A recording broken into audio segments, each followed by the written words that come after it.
Hey guys, welcome back to the channel. You may be there and Linkvertise isn't loading, it's making you wait for almost an hour. So this is a perfect solution to your problem.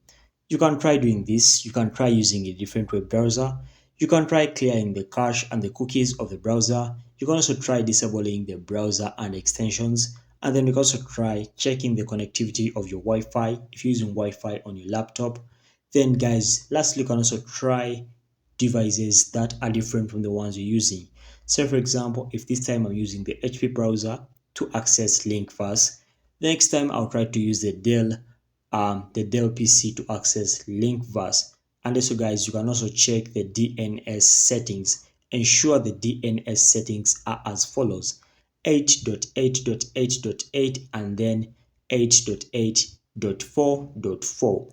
Any other DNS setting which is not like this, it will make you wait for your Linkvertise even an hour when it isn't loading.